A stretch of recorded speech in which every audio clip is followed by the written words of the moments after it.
there's especially a lot of it in America, where more people use DHT blockers than anywhere else. His claim is that there was an abundance of scientific research and medical research around this issue, and that pharmaceutical industries were artificially suppressing that research. DHT has been falsely demonized. DHT activates your androgen, so again, masculine receptors, up to and often 10 times as much as testosterone.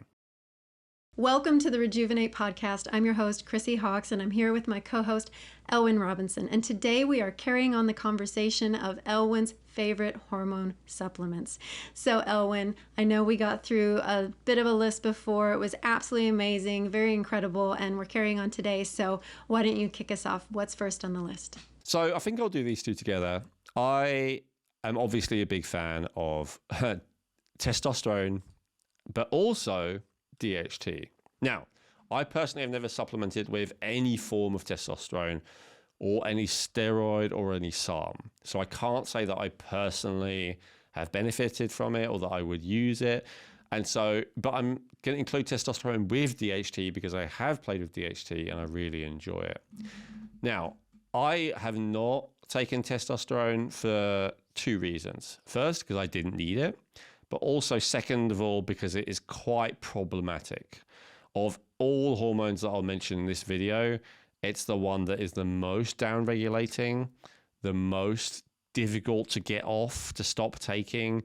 Like it takes the longest time for your body to recover and start making its own again out of everything that I'm listing by far. And it's because of that it is very strictly controlled. It is obviously very abused for the reason of, well, for a few different reasons, but I think there are benefits to testosterone that could easily be replaced by DHT. But the main benefit of testosterone that people take it for that is not easily replaced by DHT is its anabolic properties. So basically, the vast majority of men who take it, they do it because they want big muscles. It's really as simple as that. Now, it also makes them feel good. It also makes them feel confident. It also makes them feel strong. You know, it's an anti-stress chemical like we talked about. It actually has, testosterone has health drawbacks if you have it at super physiological doses, which people often do. Super physiological means more than your body would ever make for itself. So a lot of men take super physiological doses more than their body would ever make for itself because they want bigger muscles. They want bigger muscles than it's really natural to get. I only really got into this like a couple of years ago, but it is actually staggering to realize that, and I realize this is a claim that might be controversial to some, but I think it's becoming more and more like well known now that there's very few big muscly guys that you see, especially in this day and age, on models, Hollywood actors, sports people, whatever, who haven't used testosterone to create that effect. So in the same way that, for women these days, there's huge amounts of, boob jobs and liposuction and lip fillers and all the rest of it. And so there's a lot of artificial beauty in the realm of women. Well, actually, there's a lot of artificial beauty in the realm of men as well that arguably maybe as much or more. It's ubiquitous. And it's not just those famous people who do it. It's normal people. I remember the guy who helped move our house recently. He's this huge guy and he could lift up a lot of heavy stuff. So, it's good on him that he chose a profession that was very relevant to his, large physique. But, it's very, very frequently used. So even, the guy that you see down the pub, the guy that you see driving the bus, whatever it might be, right? Just in normal life, if they're a huge muscular person, they may well be on either testosterone or something else that acts like testosterone, which is like steroids and SARMs as well. So that's testosterone. Testosterone, has a lot of downsides, as I said, in excess. Out of testosterone, your body makes two main things. It can make estrogen, which is generally considered a bad conversion for everyone, especially men. And that's it's called aromatase. And so there's a whole category of stuff that, again, bodybuilders take, but even a lot of normal people, aromatase inhibitors. So that's to try and stop that conversion of testosterone to estrogen. Now, there's another thing that testosterone can be converted to via something called 5-alpha reductase, and that's DHT, dihydrotestosterone. Now, this one's really controversial, and we've talked about it, I think, in a lot more detail in an episode. So these are supposed to be, bite-sized things. So I'll just talk about why I love it. Why I love it is because, as I've said before, I had really high testosterone above the reference range, and I still, in a lot of ways, was not like a stereotypically high testosterone person. Yes, I don't have big muscles, but that was really more down to digestive issues. Once I sorted out my digestion, I now have normal sized muscles. They're, I'm completely average on the body mass index, but I don't do any resistance training. So that would be the other reason I don't have big muscles. But other than that, I also, felt a lot of insecurity. I had a lot of anxiety. I had a lot of reactiveness. I just didn't have that manly, like John Wayne kind of, nothing, the kind of guy who even in the middle of, a fire or a firefight or whatever, is like cool and calm and collected. To me, that's the quintessential, like, good part of masculinity, right? I think it's something that everyone respects, right? Men respect it, women respect it.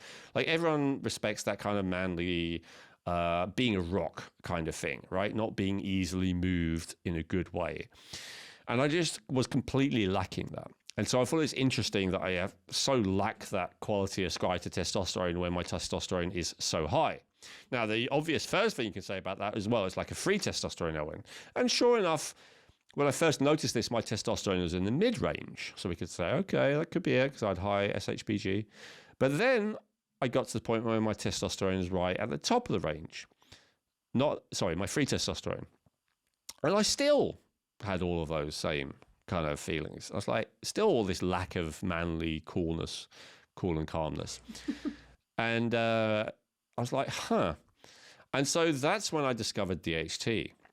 And so it turns out that whereas testosterone is like the number one anabolic hormone, meaning, and specifically in the sense of muscle building, anabolic hormone, DHT is by far the most androgenic hormone. What does androgen mean? Masculine.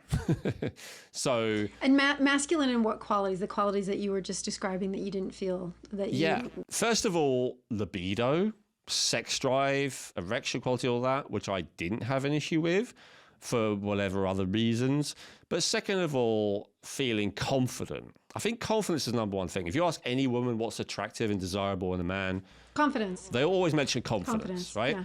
Maybe they also say sense of humor and, kindness and lots of other things, but confidence has got to be there. And it's very hard for a woman, and I don't blame them for this at all, to have a lot of respect for a man who's low in confidence, right? They may like him, they may love him, but it's hard to respect someone who's low in confidence. Would you agree with that? Yeah, it definitely. Yeah, I think you're really good. It's naming that in that space of having that confidence that somebody has that's just in them. Yeah. Yeah, and I definitely, was low in that. Of course, I could have endless excuses for that, my upbringing and this and that. But again, biochemically, it just felt like it shouldn't be the case. Biochemistry should override it. So it turns out that DHT activates your androgen, so again, masculine receptors, up to and often 10 times as much as testosterone. And so what I realized is that probably one of the reasons why my testosterone was so high, sometimes even over the reference range, is not because I'm so goddamn manly, but because not enough of it was being converted into DHT, which was what would actually make me feel genuinely manly. And so, I started researching this, and I started taking nutrients that help that conversion process. And I'm actually in the process of creating a product around that. It's not available yet, but it will be at some point soon. I guess if it is and we remember, we'll put a link underneath. There's certain nutrients and herbs that help with that conversion, the 5-alpha reductase, the conversion of testosterone into DHT. But I also experimented, which I like to do, like with actual just something called 11-keto DHT, just to see the difference. What does it feel like, right? What does it feel like to just suddenly have more DHT? And what I discovered is it feels Fantastic. So Let me ask you this, because I mean, I get it from the male point of view, but do women have this as well? So that's an interesting question. So one of the other things that DHT will do is increase your facial hair and body hair. So it's manly qualities. One of the other things it will do is make your voice deeper. It's manly qualities. So do women want to supplement with DHT? If they do, it's a very small amount. Right, Now, do women okay. want to supplement with testosterone? Actually, yes. Most bioidentical hormone doctors that specialize in women and work with women often do give a bit of testosterone to women. And the main practical reason usually is that it increases sex drive, which it absolutely does. Is testosterone the main thing about increasing libido, or are there other things too? Well, the main thing about increasing libido, and this is the thing that is not fully explored and understood, the main thing about increasing libido is DHT. And so this is why, to me, there's a reason, some men who are on steroids or TRT feel fantastic, and some of them not as much, although they're still still feel better if they were low testosterone before. I think that DHT is the reason for that. I think DHT is the missing link for that. So all of this is controversial, but I can only relay from my own experience and my own research, and also hearing about other people's experiences, that and my theory is that the reason why some people feel on top of the world with testosterone, and a lot of men do testosterone replacement, but not all do, is because some of them are converting enough of it to DHT and not all are.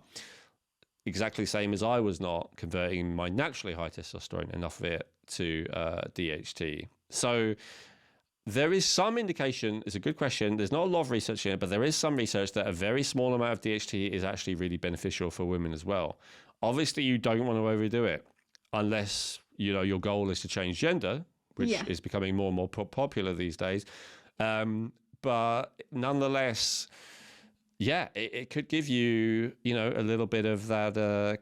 And even testosterone, other than sex drive, I think the other reason why it's good for women to have more, especially, when they're getting older, when their natural levels are low, is because it does give a bit more of that confidence as well that you get with testosterone. What's not clear to me, though, is the confidence coming primarily from the testosterone, or is the confidence coming primarily from the DHT that the body makes out of the testosterone? And it's just not been researched enough because they demonize DHT, which we can talk about in a second. But what I would say is my personal experience, as I said, this is why I give the long anecdote about it. Very high testosterone without high DHT means you don't get most of the benefits of high testosterone. That's my personal experience. What about hair loss? What's that attributed to? So is it high testosterone, low testosterone, maybe not enough DHT, or is it something else entirely? Because for men, that tends to be an issue. So different types of hair loss. Like hair loss in women is actually more likely to be low thyroid or low progesterone. Even general hair loss in men could well be low thyroid or low progesterone. But if we're talking about male pattern baldness, which I have, that is usually attributed to DHT. Is it accurately attributed to DHT? This is still something to me that's not settled, but it might be. And so the question is, for men, it's like, do you want to feel manly and have high sex drive and easy erections and high confidence and strength and all the rest of it, or do you want to have a full head of hair, for as long as you live? I mean, it almost seems to be, because to me that's the only real potential downside to DHT. It might be hair loss Of not having enough or having too much. Too much. Too much. That's the only thing that makes there be such a thing as too much to me. Is the potential that it contributes to, specifically male pattern baldness, not hair loss in general. In fact, it increases hair everywhere else, right? Which is so like, oh my God. So it's not exactly hair loss, but male pattern baldness specifically. And of course, that's why they sell Propecia and things like that, which finasteride, which reduce DHT, the DHT blockers, they reduce their conversion of testosterone to DHT. And then we have an epidemic of erectile dysfunction, which they handily have another drug for. And we have I would say, an epidemic of a lack of masculinity. How many tough John Wayne type, unfazed, I get on my work and I risk my life for my family and my country and I don't complain about it, and all that kind of guys do we have in this day and age who have that kind of courage, that kind of grit, that kind of resilience? It's almost none, right, compared to 100 years ago. Now, there are cultural reasons for that. There's toxic masculinity. Boys from a very early age these days are kind of subtly and not so subtly trained that it's not good to be masculine. So there's other reasons for it. But even in cultures that are really trying to make their population masculine, like China is an example of that. There's a lot of Asian countries where they're like banning, maybe like in Korea, was it Korea? They were like banning male pop stars that seem too feminine. Like they're desperately trying to masculinize, make the men more masculine in their culture. And yet it's an effort, right? So there's something going on. And too much estrogen is one of the things that's probably impacting that. Too much stress is another thing impacting that. But I do think that things that block the conversion of testosterone to DHT are a big factor. And that's why, although there's more ED than ever before throughout the world, there's especially a lot of it in America, where more people use DHT blockers than anywhere else. Yeah, I mean, I would so go down the route of what's that mechanism, what are those things, et cetera, but I know that's not for today. I know if you guys are interested, please let us know in the comments. We will happily do a deep dive on all of that.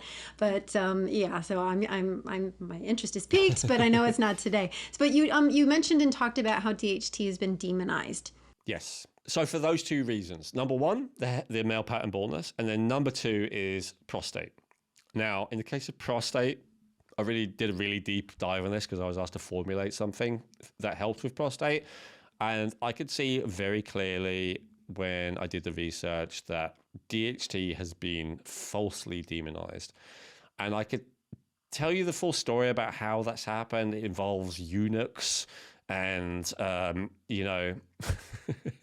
but okay, it's a long story. I won't go into it. Basically, bottom line is that they decided that excess DHT causes BPH, which is prostate enlargement, and then ultimately even prostate C word, and as well as male pattern baldness. Now, male pattern baldness, the jury's still out on to me. I'm open to the fact that this may be an unfortunate consequence of being highly androgenic, highly masculine.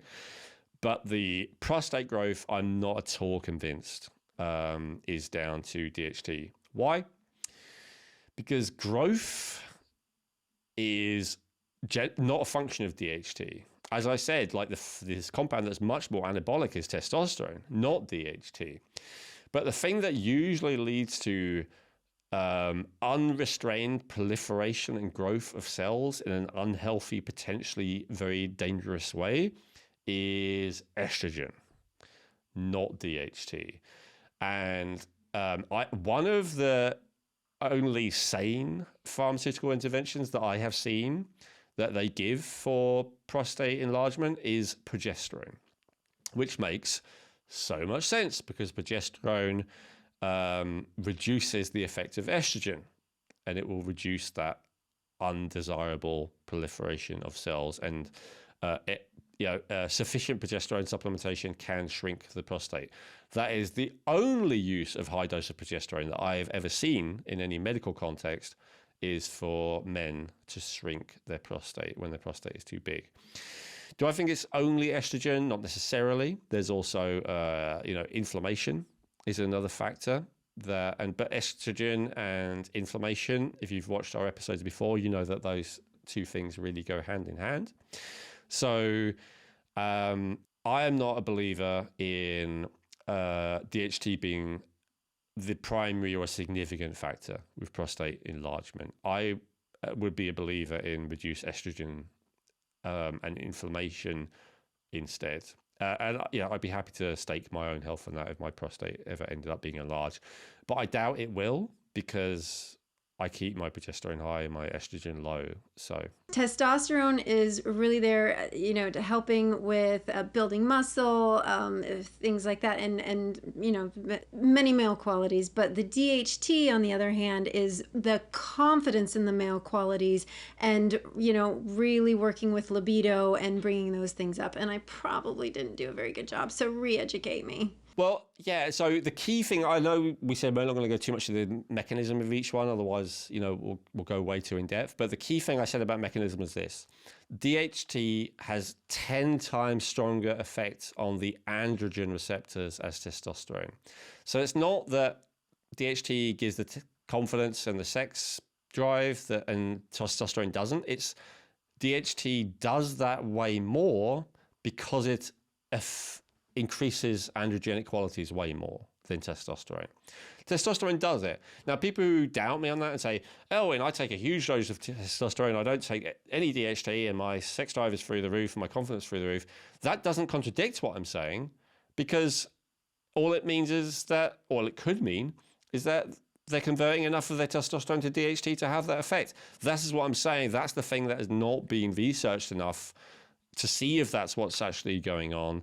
But that is what I strongly suspect is going on. If you want to be conspiratorial, which I dabble in sometimes, I think it's interesting that they have demonized the primary hormone that leads to male traits as if it is a bad thing, and they sell you drugs to reduce it. And then they have elevated one of the primary hormones that leads to female traits, even though it's actually dangerous, especially for women, and acted as if it's good for you.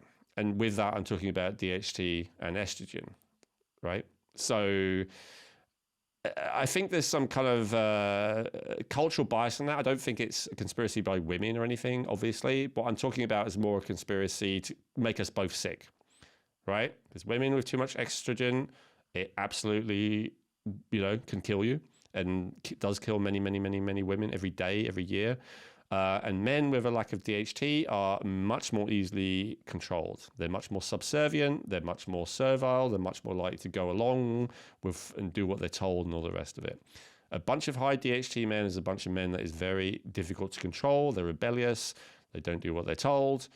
And there may be people in a position of power who want to keep power who don't like the idea of a lot of men with a lot of DHT. I hope you're enjoying this episode. I just need to take a moment to quickly tell you about a way that you can support the podcast by getting high quality, affordable supplements that Elwin and I personally use, and that's Feel Younger. What I love about Feel Younger is they have great quality products with minimal fillers, but the prices are very affordable.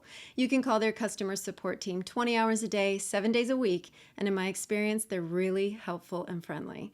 And what I love most of all is the amazing descriptions Elwin's written for each product category about that topic. There's so much information and education on it. I've actually learned more from reading their product descriptions than I have from most articles.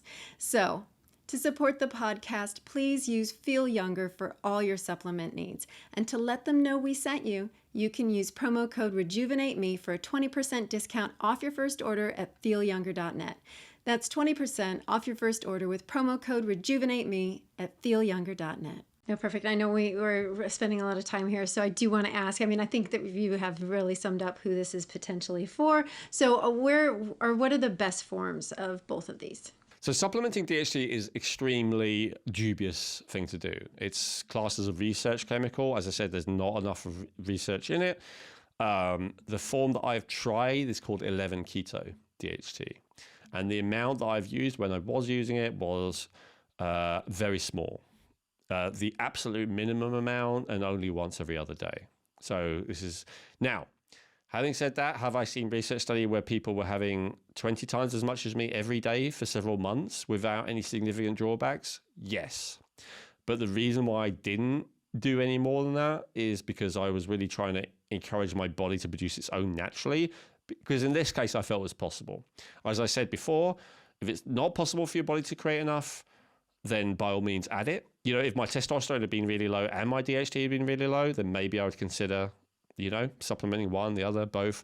But in this case, I felt my testosterone is so high, I just need to get more of it converting into DHT. So that's why I did not do very much.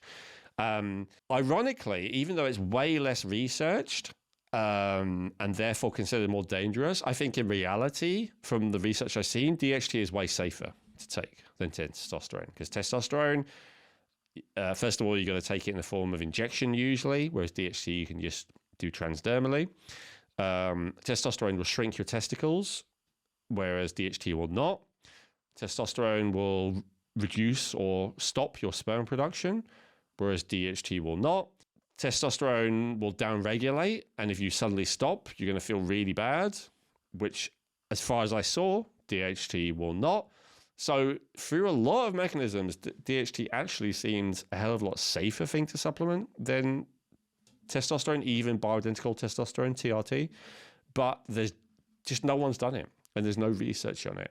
Not no one, as I said, there's some studies I saw where people were taking 10 milligrams of DHT a day, 20 milligrams, even more, which is way more than your body would make itself. So it's even a super physiological dose of DHT for weeks or months didn't seem to have major side effects, but very limited studies. You know, there's so much more studies going on with testosterone. And I don't even know, I haven't come across a bioidentical hormone doctor yet who had prescribed DHT. So you'd really be off on your own. So it's a great shame. I'm not saying this to encourage anyone to take any risks with their health.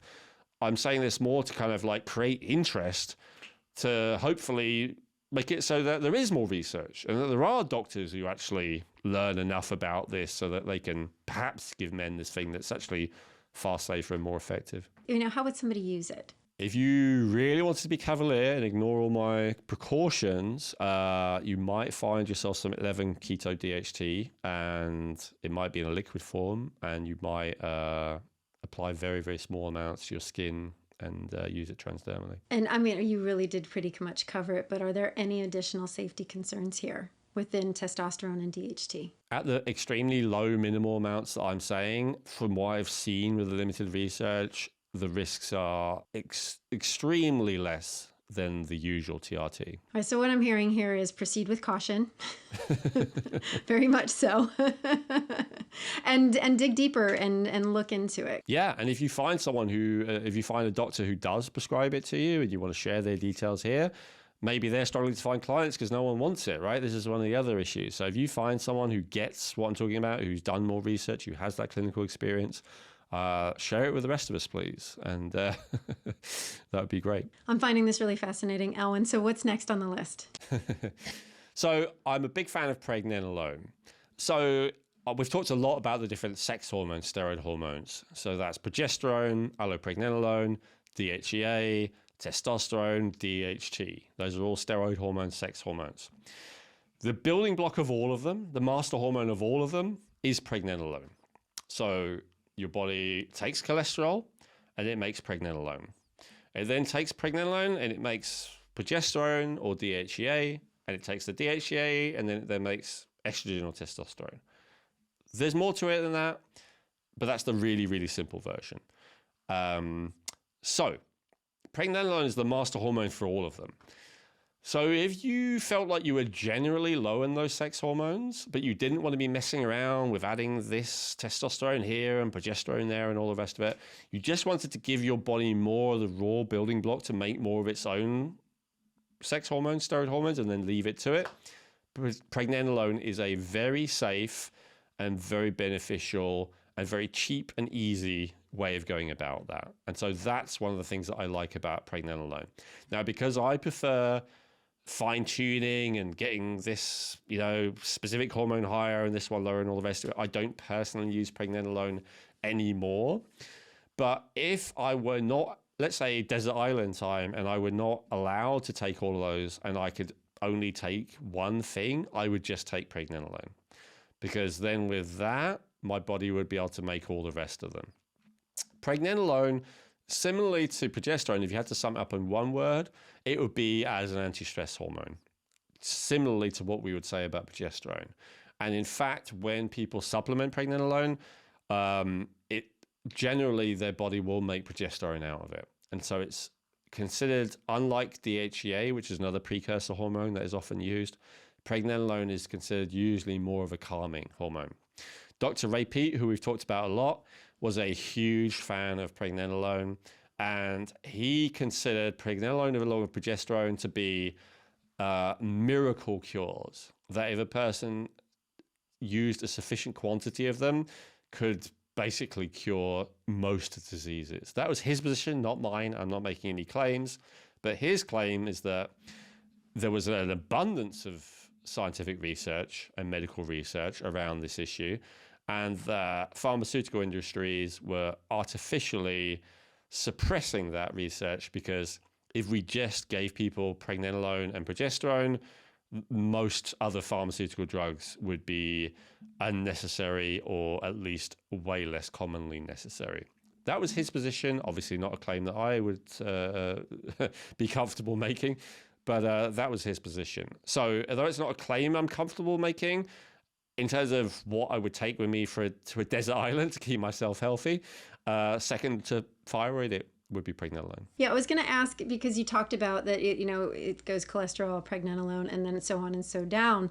As we talked about with DHEA, that there's the potential for it to be converted into estrogen, which is not something that we want. Is there, any concerns here with the pregnenolone of it being turned into something that we may not want it to be turned into? Yes. So because it's the building block of all of the steroid hormones, there's two major steroid hormones we don't want too much of. One is estrogen and the other is cortisol. So there is the potential, if your body is, going in the wrong direction and highly inflammatory and stressed and low energy state and all the rest of it, there is that potential that it will create more cortisol than you would ideally like. And there is that potential that it will create more estrogen than you ideally like. In theory, however, in practice, from what researchers saw and what Dr. Pete heavily promoted, one of the first steps from that pregnenolone is progesterone. And progesterone is this master regulator hormone that kind of stops an excess of cortisol and that stops an excess of estrogen. And so that is kind of a safety valve that, even though in theory an excess of pregnenolone could lead to an excess of cortisol and could lead to an excess of estrogen, in practice, it didn't usually show up that way. Now, that's usually, have I seen people's stories talking about taking pregnenolone and then feeling more anxious? Yes, I have. So I believe, despite what Dr. Pete said, that it definitely can happen, that you're in such a mode of creating cortisol. There's this thing called the cortisol steal, which is a lot of people end up low in other sex hormones that they want, like testosterone or progesterone, because the body is taking all the pregnenolone and it's allocating too much of it to cortisol, because you're in this fight or flight state and you're in this, like, your body thinks that survival is at threat, and so it prioritizes creating lots of stress hormones. So that is possible. If you have that negative effect of pregnenolone, I would say I would discontinue and consider that you must be in this state of high stress for this to be happening.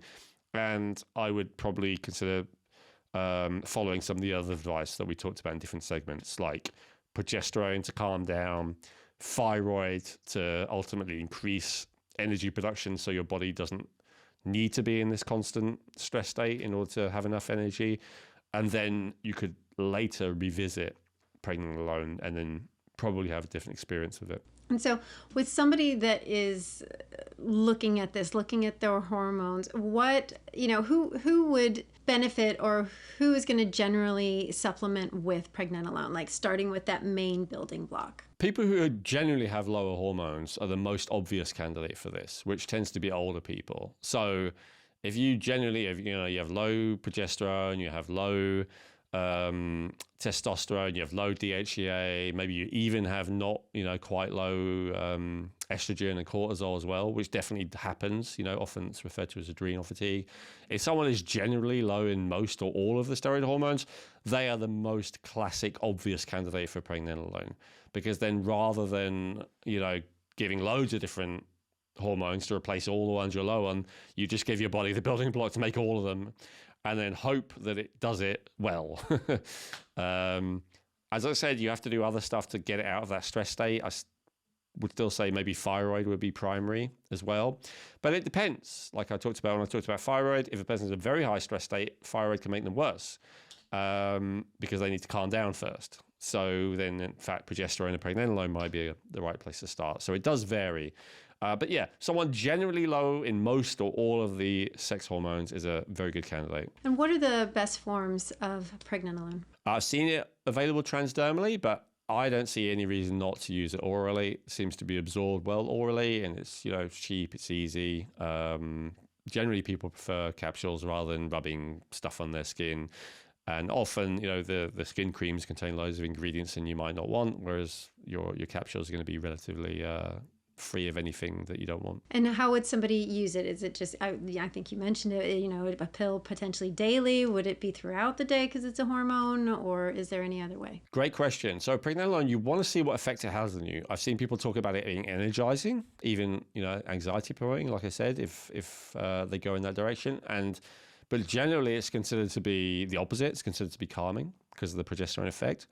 So I would say you have to try it and see what effect it has on you. Maybe try it in the middle of the day, kind of the compromise. And then if you find it energizing, then from then on, have it early in the day. If you find it more relaxing, then have it later in the day. It really depends on how you respond to it. And I would have it just once a day. I wouldn't have it throughout the day, although there's no harm in having throughout the day, but I haven't seen any evidence that that's beneficial. With the Pregnenolone, is there going to be a certain way that somebody's going to feel with taking it? I mean, you just discussed, having some energy, things like that, but is there any other way for them to figure out, oh yeah, this is working? Well, like I said, it's the anti-stress chemical. So ideally, a lot of it's going to be turned into progesterone. And so all of what we talked about of how progesterone makes you feel will be how it makes you feel. But not necessarily. Your body could turn it into cortisol, even DHT, like we talked about, which could be more energizing. So it does vary. But yeah, I'm simplifying it. For some people, it is a little bit like I described the thyroid, like, oh my God, this is the thing I've been missing. Like, it's a real revelation. And I think for Dr. Ray Peat, it was that, like he felt, oh my God, finally I've got this thing. Pregnenolone, has its own benefits. I've been recommending Pregnenolone actually for 13 years. And the time I first recommended it was for people with so-called adrenal fatigue, people who are exhausted. And I've later realized it's probably because of its effect as the anti-stress hormone that it's actually effective. But, for those people exhausted, it actually gives them energy. So yeah, it varies. Pregnenolone and DHT are often thought of as only precursors, but they do have actions on their own right. But I think the reason they're generally thought of as only precursors is because the action that they have in their own right is so variable, which is very different from, some of the others, which are much more predictable. When you say it gives them energy, are you talking about working through, as we were discussing with DHEA, or is it through, and then we have cortisol, but... Yeah, I'm thinking more cortisol, more stimulation as opposed to ATP production. Right. Okay. And it sounds like because it is the building block of so many that it's, pretty safe to use, but, is there anything somebody should look out for? According to Dr. P, the usual supplemental amount is like 25 to 100 milligrams. According to Dr. P, you could have several grams a day, which is again 10, 20, 30 times the recommended maximum. And he considered it to be not only safe, but highly beneficial. So, and again, that wasn't him making it up. That will be based on, research studies and all the rest of it. Like with rats, I think they were giving them ridiculous amounts, like the equivalent of, like in a human body weight to body weight of like 50 grams a day or something like that. And the rats had no negative effects from it. So it seems like you can have a lot without it being an issue. I would not test that because, as I said, it can make you feel not good if your body has a tendency to turn it into cortisol. But I also, again, if you took, say, 1,000 milligrams of Pregnenolone and then called 911, I think they would tell you they wouldn't send an ambulance, I don't think. Perfect. So my understanding is that, somebody who is very low in their overall hormones is really going to want to look at supplementing and bringing in that Pregnenolone. Definitely in that case. And also someone who knows that some of their hormones are low, like progesterone, but they don't want to, take anything that is, because progesterone, like for instance, in the UK is considered a hormone that you can only get through prescription and stuff like that. So if they want to take something that is, considered very much a supplement as opposed to anything that is, prescribed, then Pregnenolone is in that category of being considered very much a supplement. It's one step away from cholesterol, which is in, a lot of people's dinner, right? So it's closer to food than hormones. Right. Yeah, that makes sense. So Elwin, what's next on the list? So I've already talked in other episodes about oxytocin. And I've actually changed my approach to oxytocin since I started. But I'll tell you why it's still a hormone that I love to supplement some of the time. And the only time that I supplement oxytocin now is before sex. And this is not because I need it before sex, but it is because it just makes sex so much better. So first of all, oxytocin like increases nitric oxide. So it has I've never tried Viagra, but I guess it's like a Viagra type of effect on erections. I mean, it's extremely effective for that. But that's not why I take it. The reason why I like it is because of the intensity, the level of connection, the level of enjoyment, and enjoyment and connection. I think those are the main things that you feel, and especially if you're both doing it, that you feel with each other. So I resisted doing it for a long time because I'd read stuff about how for women, it's like a reward after sex. So I thought if you have it before sex, it would kind of like get in the way of that. But it's absolutely not the case. And there's this interesting connection between oxytocin and dopamine. And dopamine is your desire neurotransmitter. And so I absolutely feel that although it relates to feeling fulfilled and satisfied, which I'll talk about in a second, conversely, paradoxically, it also massively boosts your desire and your passion and your enthusiasm. So I think it's fantastic for that purpose. Now, if I were a different person, I would use it for a different purpose. I was going to say, I'm so sorry to interrupt, but this question is banging in my head and I just have to get it out before we go on to the next thing is, how long before you are intimate do you have to take it for it to give you that enjoyment and that intensity that you were talking about? There's no have to, but the effects, if you use it intranasally or via injection, which are the two ways that are used generally, are within like 2 minutes. There is also a sublingual type, which I also have, and that may take, but that doesn't take longer either because it's sublingual. It doesn't have to go through the whole digestive process. Even that's 10, 20 minutes, basically right before. I guess it's a bit like a Viagra, like don't take it unless you're absolutely sure it's going to happen. Like you're already in bed, you're already got your clothes off. I'm saying, right before. In a lot of ways that people might have a glass of wine or a cigarette or something, then I would whip out the oxytocin. We're going to take a quick break to share with you one of our amazing sponsors, Genetic Insights. What makes Genetic Insights uniquely valuable is that they test over 83 million different variants, which guarantees a 99.7% accuracy on all of their DNA reports. With over 100 reports available, you get comprehensive insights into what your DNA is telling you about how to optimize your health today and in the future. I found reviewing my results to be incredibly accurate and applying some of the recommendations, which are personalized to your individual DNA, to be extremely helpful for me and my family. I also loved how easy it was to upload my raw DNA data that I already had from previously using Ancestry.com because Genetic Insights supports uploading raw data from all major platforms. To get your health reports, go to geneticinsights.co and get 20% off today by using coupon code Rejuvenate. Remember that supporting our sponsors supports our podcast, which allows us to keep sharing this important information with you free of cost.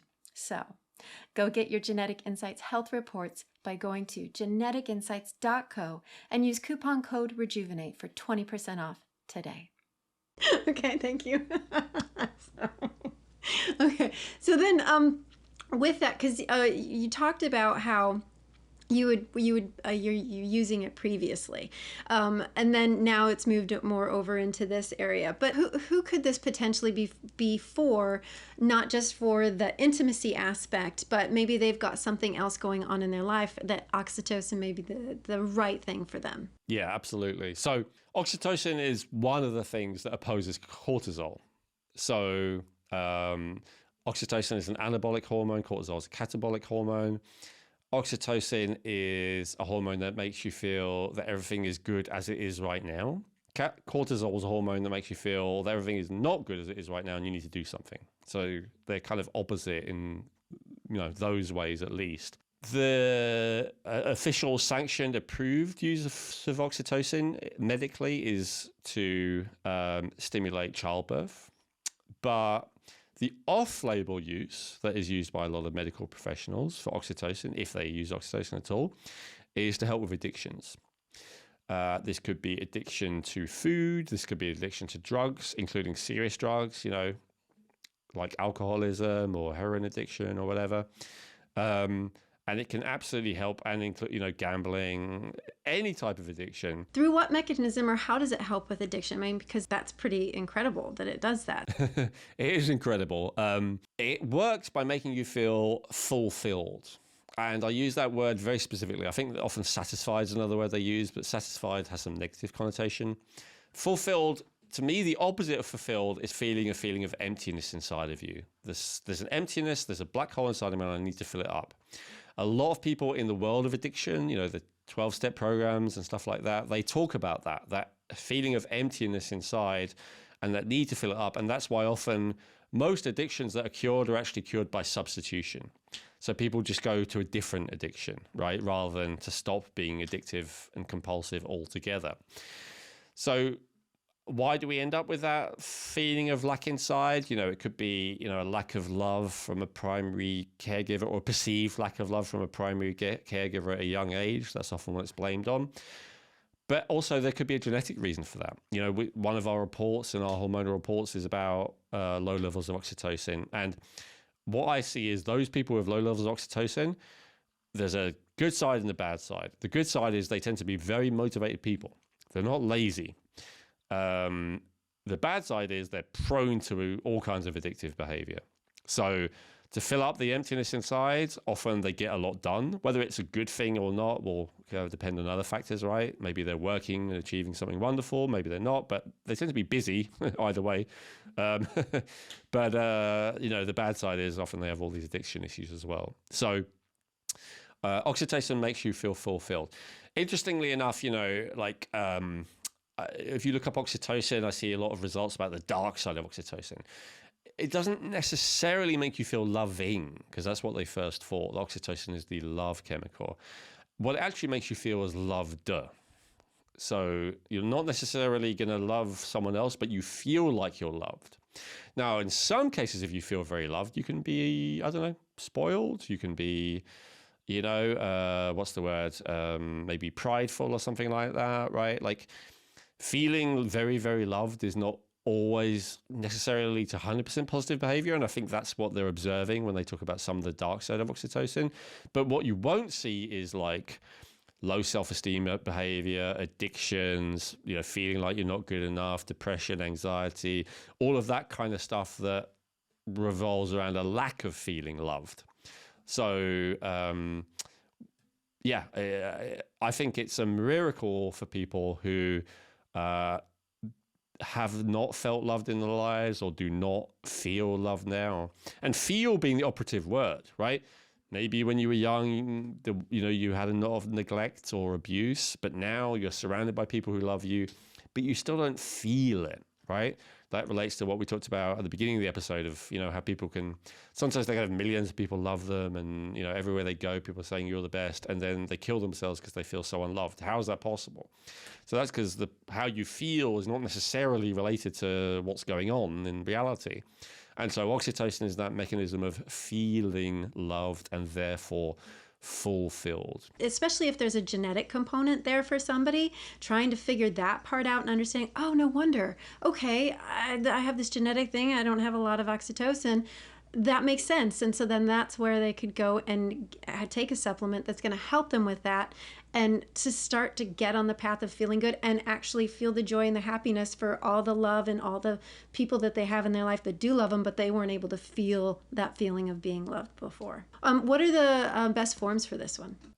So there's intranasal and injectable. That gives the most powerful effect. I actually think intranasal works just as well, but if you do intranasal, it crosses the blood-brain barrier more, and so it has a bit more effect on the brain. It's a strong vasodilator, so it will temporarily increase heart rate and also potentially reduce blood pressure. So it has a strong effect on the cardiovascular system. from a metaphorical position, we might say it opens your heart. And it turns out that's not just a metaphor. Like it literally will, dilate the heart and the blood vessels and all the rest of it, or, significantly increase blood flow. But it does it more through nitric oxide, which we've discussed in the previous episode. Temporary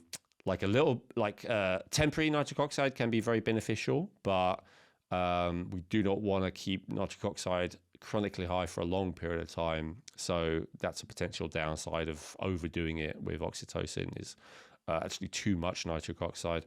So anyway, that dilation of blood vessels effect will hit the brain more if you use the intranasal form. And so some people can feel weird in the head if they do a high enough amount. So if you really want it to have more of a body effect, if you want the blood flow to go more, say, to your genitals, then doing it intranasally may not be the best way, because even though it will go through your whole body, or especially you'll feel it more in your head. So the injectable version is the version that's more like the whole body version, and also it's more efficient. You need twice as much of the intranasal version to have the same effect as the injectable version. But of course, a lot of people do not want to inject themselves, very understandably. There is also an oral version. The effect of the oral version, in my experience, is definitely more subtle.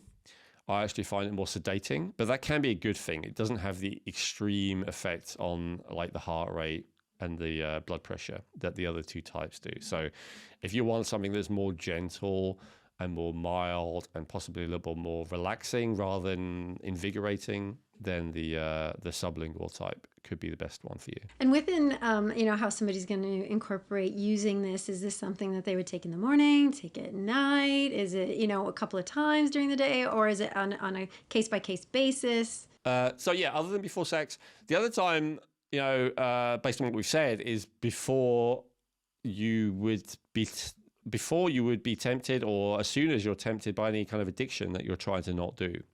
This could even be social media addiction or something like that, right? I don't want to make it sound like it's only substances or shopping addiction or something like that. So if you're going to be in a situation, let's say, you're an alcoholic who's stopped drinking, but you have to go and work in a bar, before you leave, before you go to work, or just as you arrive at work, and periodically while you're at work. I would do it on a case-by-case as needed basis only, because even though oxytocin has a lot of beneficial effects, the more I looked into it, the more I became concerned about the potential of overdoing it. And so I would only recommend to do it as and when you need it. Despite my concern about overdoing it, as much as maybe too much oxytocin isn't ideal, is it better than most of the things that people do as an addictive behavior, like drinking alcohol or whatever? Yes, it's way safer and more, less dangerous than most addictive behavior. Maybe all addictive behavior. If you've stopped an addiction and you're tempted to start again, taking oxytocin to stop you restarting an addiction, is totally worth it in every case to me. But yeah, if you literally have no reason to take it, then I probably wouldn't. Are there any safety concerns? So you can overdo it. I did not see. One of the things that it does is at very high amounts, it can lead to more fluid retention. It can, at very high amounts, decrease the blood pressure too much. So now, having said that, it's a little bit like we talked about women who are pregnant, their progesterone is so much higher than an amount you can supplement with. Well, something similar with that, when people have this has been measured, when people have heart-opening experiences, like with spiritual experiences, the body will be absolutely flooded in oxytocin. When women give birth, their body's absolutely flooded in oxytocin. So I don't believe that I've not heard of any case of someone supplementing with an amount that's actually more than what is naturally created in those kind of situations anyway. But it is something to be careful with, in terms of don't have too much at once, because it can mess with your fluids too much, mess with your cardiovascular system too much. And I also would be concerned about having it too much over time. First of all, because of the fluid retention thing. Not really because of the blood pressure thing, because it just normalizes again afterwards. I wouldn't worry about that. But the other thing that I'm aware of is that it does increase prolactin. And so prolactin is something that kind of opposes dopamine and potentially has a lot of other negative effects. It generally correlates with high levels of all the undesirable hormones. And so while oxytocin and dopamine actually work together, there seems to be that thing that if you take something that stimulates a lot of dopamine, like an amphetamine, your body will actually create more prolactin as kind of a counterweight, a counterbalance to try and bring that back into balance. And I think it's the same with oxytocin. If you have a lot of oxytocin in the short term, you'll also maybe experience more dopamine, although not in the same way as an addict does. That's a whole other story, because I actually believe that most addictive behavior is through lack of dopamine, not too much, but maybe we'll cover that another time. But yeah, like overdoing it does mean you could have too much prolactin. So again, that's why I'd only use it if it's actually beneficial, or if it's, to have a really great bonding, connecting experience with someone. But I wouldn't use it, like every day, or several times a day, habitually. I said I wouldn't do that. I did do that. I did it for quite a few months, and it didn't have any negative effect at all. But I still became concerned about the possibility. One of the other things that it does, actually, and this is one of the main reasons that I stopped using it habitually, is it reduces appetite for me. So because it makes you feel fulfilled, it actually makes you feel less hungry. As much as it makes you feel less compulsive with, smoking, drinking, whatever else, it also makes you feel less like eating. Now, that could be a very beneficial effect to someone who genuinely overeats. I say genuinely because I think a lot of the time when people want to lose weight, the problem is not overeating. The problem is that their metabolism is not fast enough. But if you genuinely overeat, I know some people do, certainly in some situations, often that overeating is because there's a feeling of emptiness inside that you're trying to fill. And so the oxytocin can again be useful for that. But that's not my position. I'm in the position of I'm trying to eat more. So oxytocin, is getting in the way of that. So that could be another case. But for all of these cases, whether it's quitting any kind of addiction, reducing your appetite, it's something that I would not be using it for forever. I would be using it for a period of time. And the good thing is, which maybe heads off your next question, it's not downregulating. In fact, it's kind of the opposite. And this is something that I knew as a theory, but I found to absolutely be as a reality. When I decided to stop having oxytocin, not only did I not have withdrawal, I felt like still satiated. It's like it in reality, it gets cleared out of your bloodstream very quickly when you use it. So it wasn't that it was still around. But the mechanism that I understand is that oxytocin leads to more oxytocin. It's the opposite of dopamine and things like that downregulate. So by increasing the oxytocin, your body actually gets used to it and starts making more of its own oxytocin. And so, as I said, I use it more recreationally now to just make sex even better, but I don't feel any need for it. Yeah, so essentially it's filling you up. And once you're filled up, then it's like, I'm good. You're actually filled up, yeah. Well, Elwin, this has been so interesting, so informative, and so very, very helpful. Before we close, I wanted to just ask you, or do you have any final thoughts with this list of your favorite hormones? Yeah, proceed with caution. When we say run everything by a doctor, we're not only saying that to cover ourselves. I'm a pioneer and experimenter in this area, and I take risks because I understand it's 100% my own responsibility. And I understand, and I deem it to be worth it, not only because it's helping me, but because I can help other people by sharing what I've learned. But, for you, unless you feel like that pioneer, do not take these risks, right? Make sure that you do it with someone else's supervision who is qualified to oversee it. And, and again, who can do regular testing, who knows how to interpret the tests.